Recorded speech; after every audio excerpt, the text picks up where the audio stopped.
Bonjour à tous. Le film commence dans 5 minutes. Voilà. Le temps que tout le monde soit rentré. Donc vous pouvez vous endormir 5 minutes et on vous réveille avec la bande-annonce.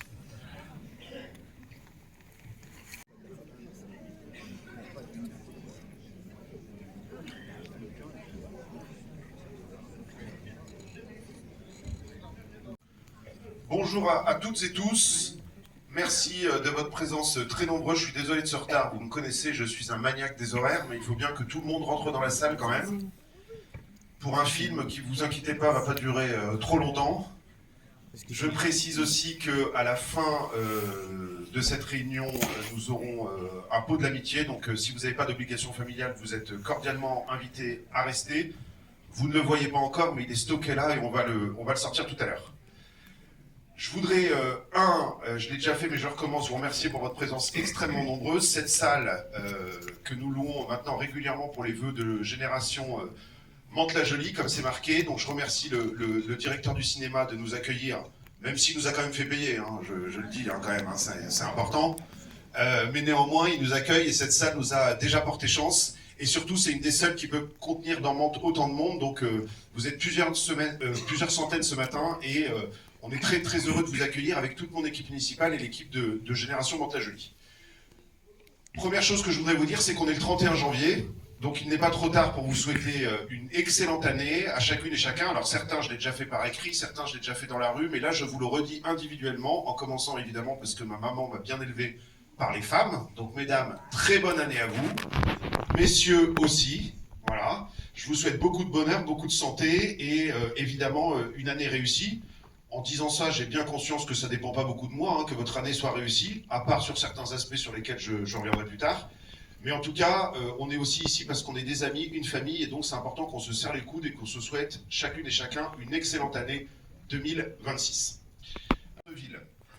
Et notre ville va rentrer dans une période un peu particulière, puisque vous savez que les 15 et 22 mars, nous aurons les élections municipales.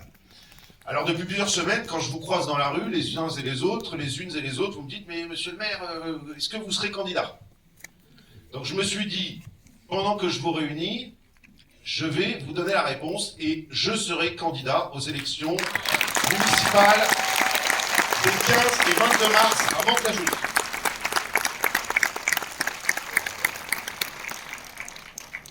Alors, Mantes-la-Jolie est une ville où la population est très exigeante. Alors il y a beaucoup de gens qui m'ont dit « Mais pourquoi tu n'annonces pas que tu es candidat ?» Et ça a commencé déjà dès le mois de septembre. Alors je vais vous expliquer ce qui se passe et pourquoi c'est aujourd'hui que je vous fais cette annonce. La première chose que je voulais vous dire, c'est que j'ai beaucoup réfléchi au fait d'être candidat. Alors, réfléchir, pas dans le sens où je me suis demandé si la fonction me plaisait, puisque 2022, mais je souhaite que, à chaque élection, on ne considère pas que le candidat sortant doit automatiquement être candidat à nouveau. Ça nécessite quand même une réflexion. Et je pense fondamentalement que les carrières politiques qui durent 10, 20, 30 ans, c'était vrai avant, maintenant c'est moins vrai, et que donc c'est normal qu'à chaque fois qu'il y a une élection, je me pose la question de savoir si je suis la bonne personne pour porter cette liste. Et comme j'ai répondu oui à cette question et qu'un certain nombre de mes amis et un certain nombre d'habitants m'ont demandé d'être candidat, j'ai souhaité l'être. Calendrier. Pourquoi? Parce que vous savez que dans cette ville, on a eu une élection intermédiaire, on aime bien voter à Mantes-la-Jolie. Donc on vote parfois même à mi-mandat en fonction de l'actualité politique. Mais les Mantais nous ont élus jusqu'au 15 mars 2022. Et c'est vrai que quand vous êtes sortant, c'est-à-dire que vous êtes à la fois aux affaires et à la fois en situation de candidat, eh ben, il est évident que vous avez plus de travail que ceux qui ne sont pas aux affaires. Et notre responsabilité première, et je l'ai dit à mon équipe municipale, c'est de faire en sorte que les services de la ville tournent et tournent bien jusqu'au 15 mars 2026. Et après, évidemment, c'est les Mantais qui décideront. Mais la volonté de se déclarer maintenant, elle vient du fait aussi que nous allons entrer dans un nouveau cycle et nous allons entrer dans un temps qui est un temps de débat, au sens communal du terme, et que ce débat, il faut qu'on le situe au bon niveau. D'abord, je voudrais vous dire que je suis extrêmement fier du travail que nous avons fait avec l'équipe municipale depuis 2022. Et j'aimerais qu'on regarde un petit peu en arrière. En janvier 2022, tout le monde le sait dans cette salle, j'ai démissionné de mes fonctions. Et j'ai souhaité être à nouveau candidat dans un contexte qui était extrêmement particulier. Vous m'avez fait confiance, massivement, dès le premier tour, et ça a permis de faire élire non pas seulement Raphaël Cognier, mais aussi une équipe. Cette équipe, celle de 2022, les 45 qui ont accepté de me suivre dans cette aventure, je veux leur dire à chacune et chacun ma gratitude et ma reconnaissance pour le fait de m'avoir suivi dans un moment extrêmement difficile, avec aucune certitude de victoire, et de l'avoir fait pour Mantes-la-Jolie et uniquement pour Mantes-la-Jolie. Et c'est pour ça que je voudrais qu'on les applaudisse.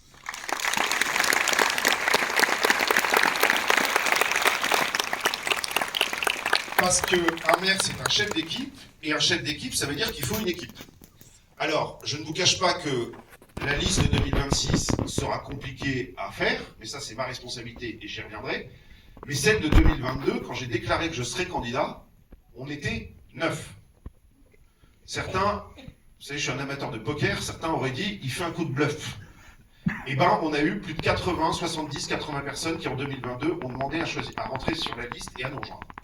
Mais je peux vous dire que en janvier 2022, quand je faisais 15 kilos de moins, ça parce qu'il y a beaucoup de gens qui m'ont dit, monsieur le maire, vous avez grossi. Ils se sont dit, peut-être il va être sénateur, celui-là. Pas du tout. Voilà. Je ne vise pas le Sénat, mais c'est vrai que j'ai un peu grossi depuis janvier 2022. Mais j'ai pas encore dû changer de taille de pantalon, donc tout va bien. Mais en janvier 2022, je peux vous dire qu'il y avait moins de monde, ou en tout cas moins spontanément. Et pourquoi? Parce qu'on était dans une période politique beaucoup plus compliquée. C'est pour ça que ceux qui m'ont rejoint à ce moment-là, qu'ils soient du centre-ville, de Gassicourt ou du Val-Fouré, l'ont fait avec l'unique but de servir Mantes et de lutter contre une situation qu'ils ont considérée comme injuste. Donc je leur suis très très très reconnaissant, et cette reconnaissance, elle va aller au-delà des prochaines élections. Je leur dis, et je leur ai déjà dit pour la plupart individuellement, je leur suis quasiment reconnaissant à vie de m'avoir accompagné dans cette aventure. L'équipe municipale, la campagne municipale, c'est une campagne qui se fait en équipe. Et c'est pour ça que c'est une campagne qui est extrêmement agréable, parce que la plupart des fois, quand vous êtes candidat aux élections, si vous êtes candidat au départemental, aux législatives, aux sénatoriales, etc., vous êtes candidat tout seul. Une liste municipale, c'est extrêmement compliqué à bâtir. Pourquoi? Parce que vous mettez ensemble, sur une même liste, des gens qui, pour la plupart du temps, ne se connaissent pas avant d'être sur la liste. On a quand même 42 000 habitants à Mantes-la-Jolie, donc tout le monde ne connaît pas tout le monde. Et il faut faire fonctionner ensemble cette équipe de gens qui se voient beaucoup, parce qu'on passe beaucoup de temps ensemble, et d'ailleurs parfois nos conjoints nous le rappellent, en nous disant qu'on passe beaucoup de temps en mairie, et qu'en même temps il faut que ce soit efficace. Et moi, une des grandes fiertés que j'ai eues, c'est qu'entre 2022 et 2026, même si on a eu quelques soubresauts dans l'équipe, on a gardé une équipe unie, cohérente, derrière un projet, et il n'a jamais manqué une voix en conseil municipal pour faire adopter les délibérations dont la ville a besoin. Ça vous paraît naturel, mais on a énormément de villes, notamment dans les Yvelines, dans lesquelles les majorités ont complètement volé en éclats pendant le mandat. Et si on a tenu, je crois que c'est pas parce qu'on était d'accord sur tout, évidemment. Sur ma liste, il y avait des gens qui venaient de sensibilités complètement différentes, mais c'est parce qu'on a été capable de faire les compromis nécessaires pour faire avancer les dossiers de Mantes-la-Jolie. Et c'est exactement dans cet esprit que je vais travailler pour la liste de 2026. Parce que depuis 2022, j'ai continué à faire énormément de terrain à Mantes-la-Jolie, à vous rencontrer. Je suis allé déjeuner dans beaucoup de familles, j'ai reçu beaucoup de gens dans mes permanences. Et c'est de ces rencontres que j'ai bâti mes axes pour la future campagne. Et ces axes, je voudrais vous les partager, parce qu'on est candidat évidemment avec une équipe, mais on est candidat aussi pour un projet. Nous aurons 3 axes de campagne. L'affiche, vous l'avez vu, pour l'instant, il y a juste ma petite tête, mais bientôt il y aura les têtes des 45 colistiers qui sont avec moi. Seulement, on n'a pas encore fait la photo de groupe, donc du coup, il fallait qu'on... Et le slogan, vous l'avez, c'est Mantes avant tout. Mais le projet, c'est ce qui est le plus important. Et notre projet se déclinera autour de 3 axes. Le premier axe, c'est la question du logement. On a trop de gens à Mantes-la-Jolie qui sont mal logés. Et je dis souvent que 80% de mes rendez-vous de maire concernent un sujet de logement. Alors je voudrais dire à tous ceux qui sont dans cette salle et qui sont bien logés, que tous ceux qui sont bien logés, c'est-à-dire qui ont un logement qui correspond à leur taille de famille et à leur capacité économique, vous n'êtes certes pas des privilégiés, mais vous ne vous rendez pas compte du nombre de gens qui sont mal logés dans cette ville. Et souvent, on assimile mal logement avec logement social. Mais c'est faux. On a un problème dans le logement privé, dégradé, en centre-ville et sur toute la ville. On a un problème avec la qualité du logement social à certains endroits, et on a un problème avec l'état de certaines copropriétés, dont parfois l'état est beaucoup plus bas et de bien moindre qualité que le logement social. Donc la question du logement est une question absolument prioritaire à Mantes-la-Jolie. Je dis souvent, mais je suis désolé si je me répète, mais ça doit être l'âge, qu'on ne peut pas avoir un projet de vie normal si on n'est pas bien logé pour soi et sa famille. Donc le premier axe, ce sera le logement, et j'aurai l'occasion dans cette campagne de dire ce que nous allons faire pour améliorer le logement dans toute la ville. Alors la sécurité, c'est une notion un petit peu complexe parce que quand on est en sécurité, eh bien en fait, on trouve ça naturel, et c'est normal. Vivre en sécurité, c'est évidemment la première des libertés. Depuis 2022, on a triplé les effectifs de la police municipale, on a triplé le nombre de caméras, et parfois ça nous a été reproché. Mon but n'est absolument pas de transformer la ville en Big Brother, de faire de la reconnaissance faciale et de suivre les habitants dans les rues. Mon but, c'est qu'on puisse circuler tranquillement dans Mantes, surtout si on est une femme, et j'insiste là-dessus, parce que parfois on parle de sentiment d'insécurité. C'est bien le sentiment d'insécurité, mais il y a aussi la vraie insécurité. Et donc il faut absolument que dans cette ville, on puisse se promener, qu'on soit un homme, une femme, jeune, âgé, avec des enfants, en toute sécurité. Pour ça, on a besoin d'hommes et de moyens.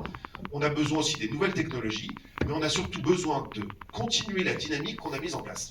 Donc la sécurité à Mantes, elle sera non négociable. Alors souvent on me dit, ah oui, mais ça coûte de l'argent. Oui, mais si la ville n'est pas sécurisée, tout ce qu'on fait, le reste, ne sert absolument à rien. Et le troisième axe, ce sera la question du cadre de vie et de la propreté.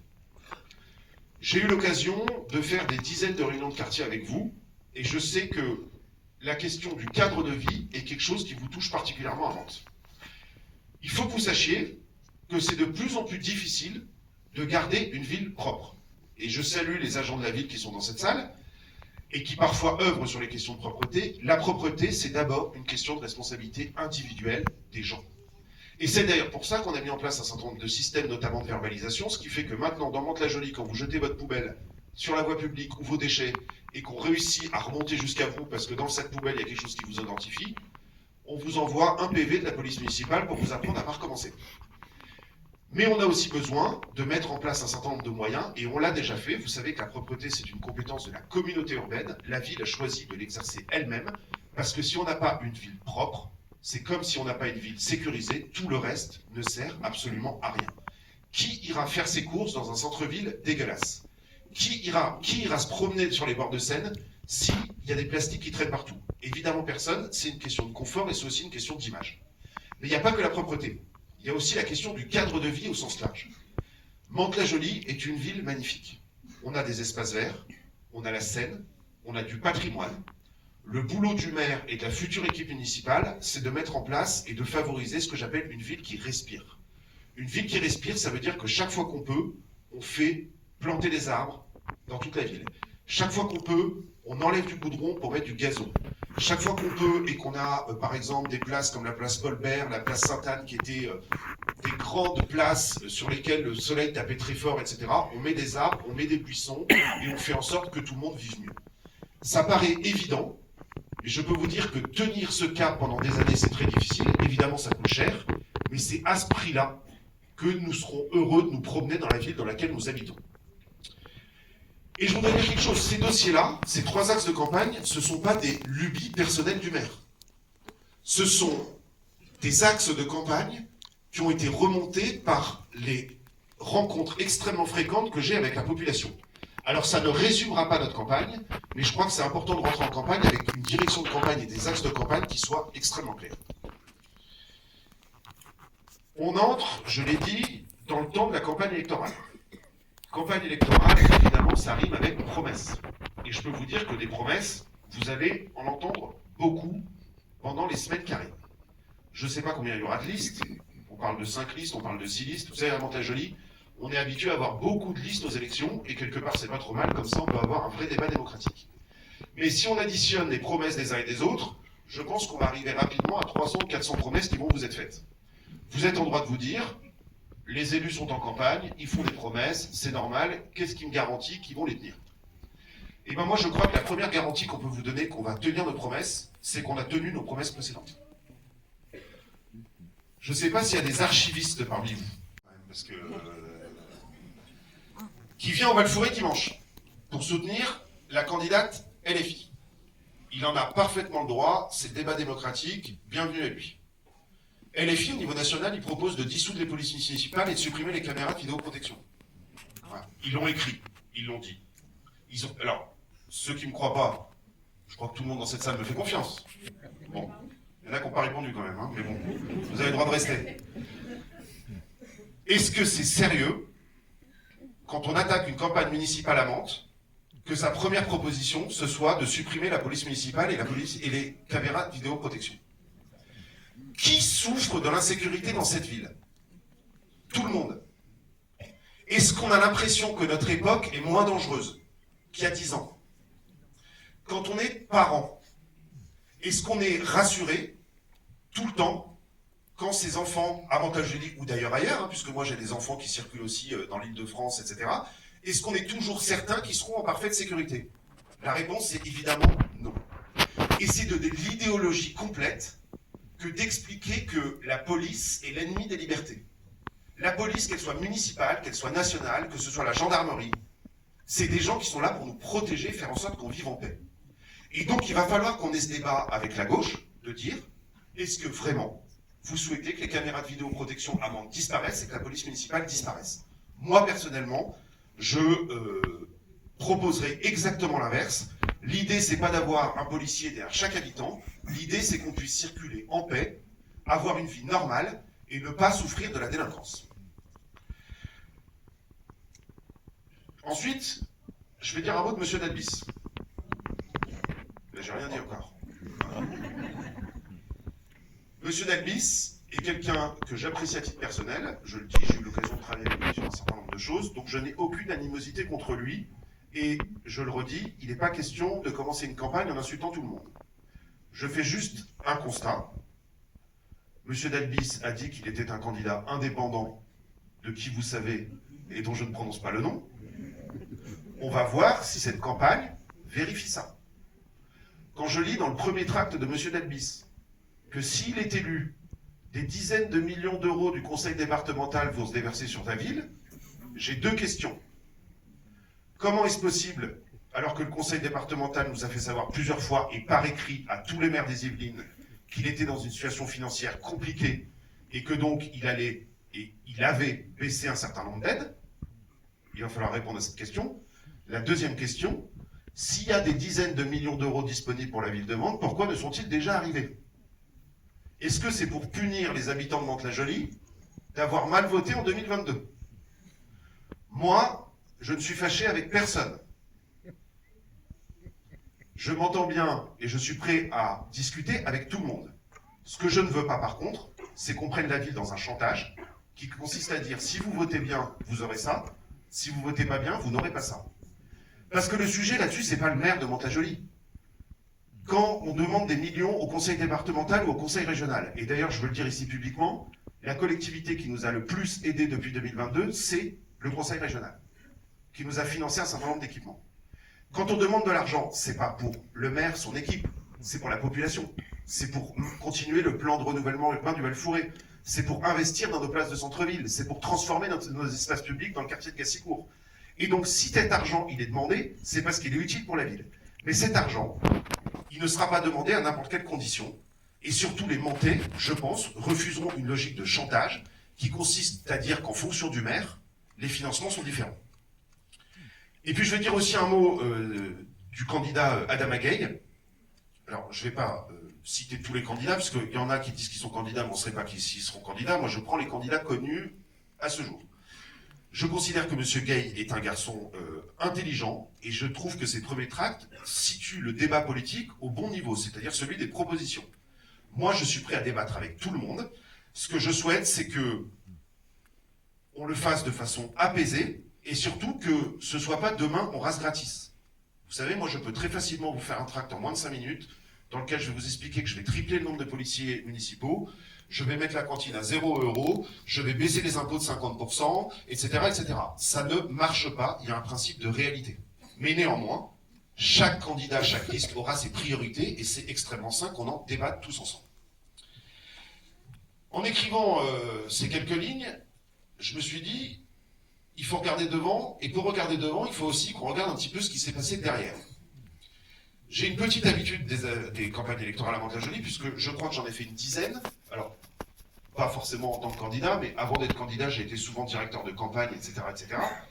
Et donc, je me suis replongé hier dans la littérature de la campagne de 2022, parce que mon petit doigt me dit qu'on aura les mêmes accusations en 2026.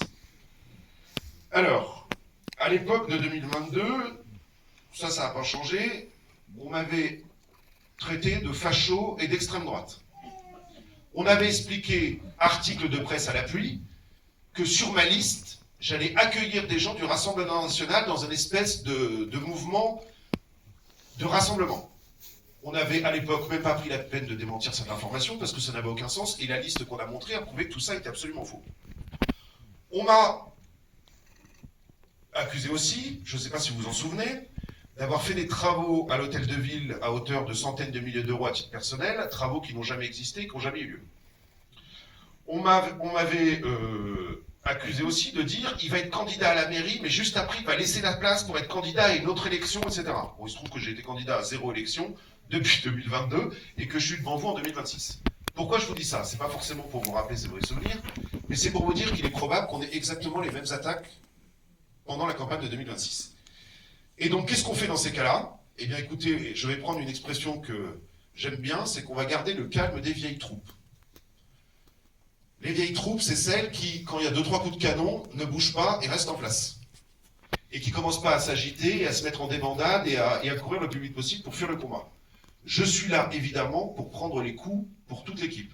Et je vais vous dire, j'ai l'habitude, au sens propre comme au sens figuré, si vous voyez ce que je veux dire. Mais ce que je souhaite, par contre, c'est qu'on débatte des vrais sujets. Et les vrais sujets, c'est qu'est-ce qu'on veut pour Mantes-la-Jolie pour les 7 ans qui viennent. Parce que c'est un scoop, vous allez élire cette fois une équipe municipale pour 7 ans. 6 ans, c'est déjà long, pardon. 7 ans, ça l'est encore plus. Donc le choix est encore plus responsable. Normalement, les prochaines élections municipales devaient avoir lieu en 2032, puisqu'on est en 2026, c'est que ça dure 6 ans. Mais il se trouve qu'en 2032, nous aurons des élections présidentielles, puisque vous savez que le mandat présidentiel est de 5 ans, que le prochain président ou la prochaine présidente sera élue en 2027, et donc ça fait 2032. Donc là, vous en prenez pour 7 ans, et nous aussi, on en prend pour 7 ans, c'est pas perpète, mais enfin, c'est quand même un petit peu long. Il faut qu'on regarde, donc, devant, et se dire où est-ce qu'on veut que notre ville soit dans 7 ans. Et si on veut que notre projet se réalise, on a quelques semaines pour faire la différence. Alors vous allez me dire, monsieur le maire, qu'est-ce qu'on va faire? Ben, il y en a qui seront sur la liste avec moi. C'est difficile de faire une liste aux élections municipales, parce que vous avez souvent beaucoup plus de candidats que de places disponibles. Il y en a qui seront dans le staff rapproché de la campagne. Ils m'ont demandé un certain nombre de responsabilités, ils les obtiendront. Et puis il y en a qui sont comme la plupart d'entre vous, de simples citoyens, et qui se disent, mais comment je peux vous aider, monsieur le maire? Là, c'est très simple. Une campagne électorale, ça consiste à amener vers le candidat et vers son équipe un maximum de gens pour qu'on puisse les convaincre. On va aller chercher des voix partout, et on va aller chercher des voix partout avec les dents. Ça veut dire quoi avec les dents? Ne vous inquiétez pas, on va mordre personne, mais on va y aller avec beaucoup de détermination et de courage. Parce que moi, je pense que nous sommes en très bonne situation pour gagner cette élection, mais que néanmoins, une campagne municipale, une campagne électorale, et Dieu sait que j'en ai fait, n'est jamais gagnée d'avance. Alors il faut qu'on cède ni à la tentation de l'arrogance, ni à la tentation de la paresse. On est sortant, on va faire comme si on ne l'était pas, et on va faire exactement la même campagne qu'en 2022 au sens de la détermination, pas au sens du contenu. Et j'ai vu tout à l'heure qu'une de mes adjointes portait son pins « Touche pas à mon maire ». Ça m'a rappelé des beaux souvenirs, et ça me fait penser qu'on est sur le point de commencer une dynamique collective. Alors vous avez devant vous l'affiche de la campagne, voilà, ce sera l'affiche de la première partie de campagne. Pour ceux qui me disent tu t'es empâté, ben c'est pas gentil, voilà. Et de toute façon, vous aurez pas mieux, on a déjà bien galéré pour faire une photo comme ça. Ensuite, la semaine prochaine, samedi à 11 h, on vous invite tous à l'inauguration de la permanence aux 15 rues nationales. Et ensuite, nous aurons un certain nombre de réunions publiques dans les prochaines semaines et dans les prochains mois. Vous pouvez compter, et je fais aussi un petit clin d'œil à ma femme en disant ça, sur mon entière disponibilité dans les prochaines semaines. Je remercie d'ailleurs ma famille, mes enfants, ma femme, qui vont sans doute pas beaucoup me voir dans les prochaines semaines. Alors vous me direz, ils ont l'habitude. Bon, je ne sais pas si c'est une bonne habitude. Mais en tout cas, il faut que vous sachiez que parmi les réflexions que j'ai eues, il y a aussi la question de l'impact de la vie politique sur la vie personnelle. La vie politique à Mantes, c'est pas un long fleuve tranquille. La vie politique à Mantes, c'est pas quelque chose où on peut, quand on rentre chez soi, débrancher son cerveau et passer à quelque chose d'autre facilement. Donc ça a un impact sur la vie familiale, et ça a fait partie aussi de mes réflexions. Mais dans les 6 prochaines semaines, la priorité, c'est de rencontrer un maximum d'habitants de Mantes-la-Jolie pour les convaincre de nous rejoindre et de voter pour nous. En 2022, j'avais dit qu'il fallait qu'on réconcilie cette ville. Une de mes grandes joies depuis 2022, je vous le dis, c'est d'avoir vu revenir vers nous, vers la municipalité, on va dire, des gens qui nous ont dit « ça fait longtemps que je voulais m'investir, mais je ne voulais pas le faire dans le contexte d'avant. Je ne voulais pas parce qu'on me demandait de me soumettre à un tel ou d'être soumis à un tel, etc. » Moi, je vous le dis, tout le monde est le bienvenu. Il y a même des gens qui n'ont pas voté pour nous en 2022, et ils en ont parfaitement le droit, qui sont venus vers nous depuis 2022 en nous disant « Monsieur le maire, je n'ai pas voté pour vous, mais je trouve que ce que vous faites, c'est bien, et j'ai envie de participer. » Et il faut que vous sachiez tous collectivement, parce que vous êtes d'abord des habitants de Mantes-la-Jolie, alors l'honnêteté m'oblige à dire que j'ai reconnu même 2-3 amis de Mantes-la-Ville et de Limay dans la salle. Je ne compte pas être candidat à Mantes-la-Ville ni à Limay. Voilà. Limay, j'ai déjà donné, hein, monsieur Maisonneuve, voilà. Et Mantes-la-Ville, c'est de l'autre côté de la voie ferrée, moi je suis très bien ici. Mais, par contre, ce qui est vrai, c'est que les besoins dans cette ville, ils sont immenses. Ils sont immenses en matière sociale. Ils sont immenses en matière éducative. Ils sont immenses en matière de soutien à la parentalité. Et tous ceux qui ne seront pas sur la liste, mais tous ceux qui veulent filer un coup de main, sont les bienvenus pour nous aider.